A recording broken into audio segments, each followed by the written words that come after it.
বিগত দিনে communist party ত্রিপুরার উন্নয়নকে স্তব্ধ করে রেখেছিল। মুখ্যমন্ত্রী ডাক্তার মানিক সাহা সোমবার Agartala doctor Shyamaprasad Mukherjee town hall প্রাঙ্গণে এক জাঁকজমকপূর্ণ অনুষ্ঠানের মধ্য দিয়ে ডক্টর শ্যামাপ্রসাদ মুখার্জির মূর্তি স্থাপনের ভিত্তিপ্রস্তর স্থাপন ও ভূমি পূজা সম্পন্ন হয়। এই বিশেষ কর্মসূচির ভিত্তিপ্রস্তর স্থাপন করেন ত্রিপুরা মুখ্যমন্ত্রী ডাক্তার মানিক সাহা।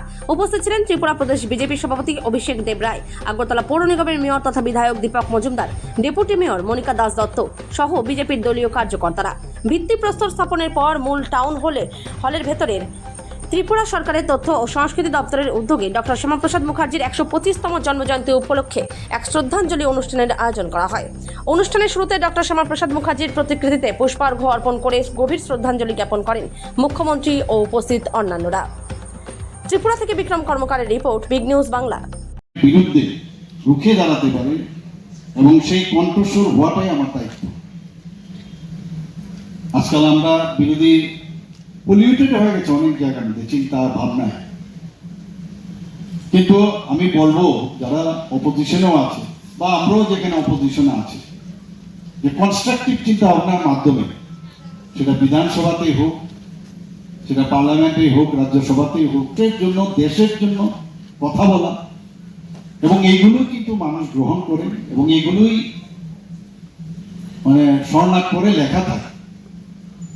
এবং এই বিষয়ে একটু আমাদের প্রারম্ভিক ভাষণে আমাদের প্রদীপবাবু বলছিলেন যে একটা ইতিহাসের যে স্বর্ণাক করে যদি লেখা থাকে সেটা হচ্ছে ডক্টর শ্যামাপ্রসাদ মুখার্জির যে ইতিহাস উনি সৃষ্টি, সেই ভুলটা ধরিয়ে দেওয়া উচিত।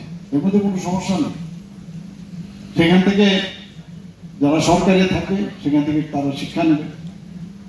উনি কি বলেছেন, যদি দেশ, আমরা সবাই জানি পশ্চিমবাংলার যিনি আজকে সৃষ্টি করে গেছেন তার নাম হচ্ছে ডক্টর শ্যামাপ্রসাদ মুখার্জি।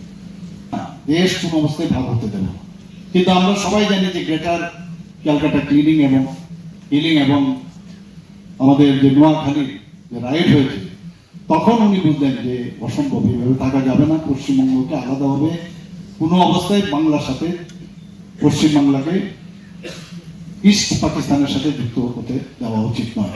এবং তার দেখুন কত দূরদর্শী নেতৃত্ব হচ্ছিলেন। আমরা দেখেছি কাশ্মীরের কি অবস্থা হয়েছে, সেখানে যারা পণ্ডিত, হিন্দু পণ্ডিত যারা ছিলেন তাদেরকে কিভাবে ছিলেন যে মেজরিটির নাম দিয়ে তাদেরকে নৃশংসভাবে হত্যা, ধর্ষণ, অগ্নিসংযোগ কি না করেছে এই কাশ্মীরি পণ্ডিতদের।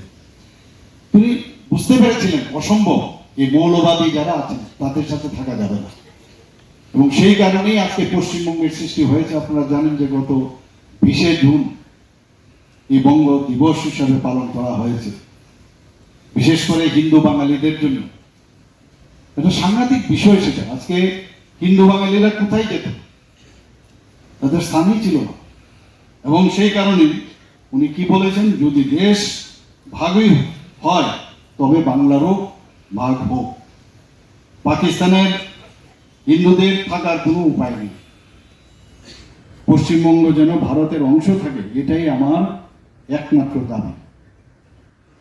উনি এক জায়গায় বলেছেন যে নেহরুজি এবং লিকায়াত ওনারা কি করেছেন, পাকিস্তান বানিয়েছেন ভারত থেকে আলাদা হয়ে, আর আমি পাকিস্তানকে